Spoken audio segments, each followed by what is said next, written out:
Assalamualaikum warahmatullahi wabarakatuh. Oke, kali ini saya akan membahas mengenai chapter 6 MVCC dan Neural Network. Yang pertama saya akan menjelaskan teori. Yang pertama, jelaskan kenapa suara harus dilakukan MVCC. Dilengkapi dengan ilustrasi gambar. Yang untuk MVCC sendiri, singkatan dari Male Frequency Spectrum Coefficient, merupakan proses ekstraksi ciri dari sinyal bicara. Nah, proses tersebut akan dikonversikan sinyal suara menjadi beberapa vektor yang berguna untuk proses pengenalan. Nah, ini untuk ilustrasi metode MVCC-nya sendiri. Yang kedua, jelaskan konsep dasar neural network, dilengkapi dengan ilustrasi gambar. Untuk konsep dasarnya sendiri ini dimulai dari ide dasar neural network dari otak manusia, di mana otak sendiri terdiri dari 1011 neuron.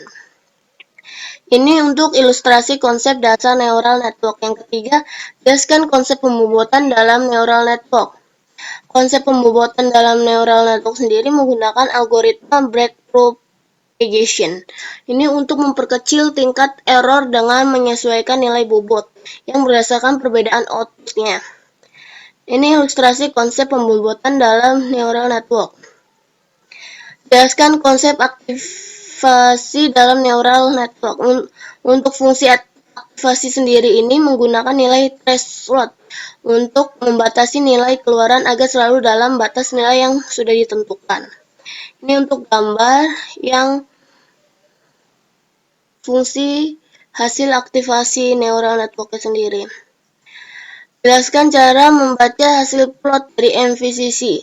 Nah, cara membacanya itu dengan cara suara pengguna dijadikan file dalam bentuk .wav yang digunakan sebagai inputan, kemudian direpresentasikan menjadi sinyal suara dalam bentuk matriks dengan perintah audioread di MATLAB. Ini gambaran cara membaca hasil plotnya. Untuk yang keenam, jelaskan apa itu one-hot encoding. One-hot encoding ini mengkategorikan variabel yang mengandung nilai label, bukan nilai numerik. Yang ketujuh, jelaskan apa itu fungsi np.unique. Ini kegunaan untuk keperluan menganalisis data. Yang kedelapan, apa fungsi dari sekuensial? Proses membandingkan setiap elemen narik satu persatu secara berurutan mulai dari elemen pertama hingga elemen terakhir. Selanjutnya saya akan membahas mengenai prakteknya. Yang pertama, jelaskan isi dari data GTZen atau General Collection Data dari Frisonia. Nah, hasil dari data tersebut ini merupakan dataset lagu atau suara yang terdiri dari 10 gender yang disimpan ke dalam 10 folder, yaitu ada folder blues, klasik, country, disco, dan lain-lain. Nah, masing-masing ini berisi 100 data suara, sedangkan data Frison merupakan contoh data suara yang digunakan untuk menguji hasil pengolahan data tersebut. Ini untuk data GTZen-nya. Kemudian yang kedua, nah pada kode tersebut itu digunakan untuk mendisplay tampilan gelombang suara yang menggunakan metode MVCC. Ini hasilnya. Selanjutnya, pada baris ketiga, nama ekstrak fitur digunakan pada fungsi lain yang akan dibuat menjadi variabel Y dengan menggunakan metode librosa. Kemudian variabel tersebut diisi dengan npx. Nah, masing-masing ini arraynya isi datanya 250 data pertama. Ini untuk codingannya, hasil codingannya. Nah, pada baris ketiga ini sebagai pendefisian fungsi generate fitur dan label. Setelah itu buat variabel baru dengan array. Nah, kemudian isian label itu untuk gender dengan cara membuat variabel gender.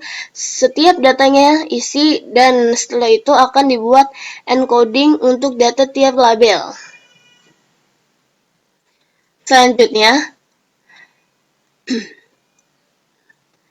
Untuk selanjutnya, hal ini menjadi lama dikarenakan mesin membaca satu persatu file yang ada pada folder tersebut. Terdapat 100 file, hingga memakan waktu yang lama untuk mengolah data tersebut. Nah, untuk kodenya adalah sebagai berikut, yang merupakan kode untuk membagi data sebanyak 80% untuk data training.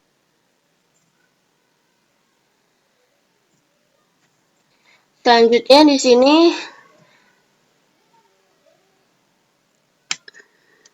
mentahan materi sebelum jadi main.pdf-nya. Sini ada section, subsection, begin enumerate, item, sub-item, begin figure, and figure. Setelah kalian udah bikin ini, kalian melakukan ngegit atau git bash. Nah, setelah kalian melakukan edit, kalian masukkan dulu foldernya.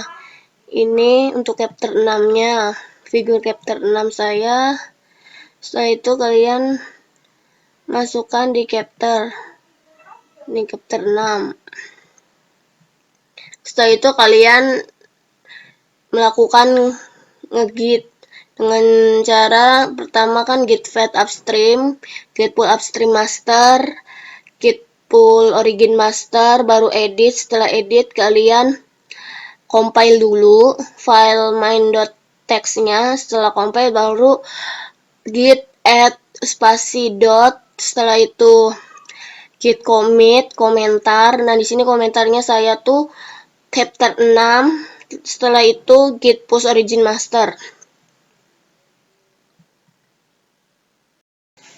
Kemudian kalian pull request di akun GitHub kalian. Masukkan judulnya chapter 6. Di sini tuliskan komentarnya nama, npm kelas. Setelah itu kalian create pull request. Nah, kalian tinggal nunggu di match oleh teman kalian. Kurang lebihnya mohon maaf. Wassalamualaikum warahmatullahi wabarakatuh.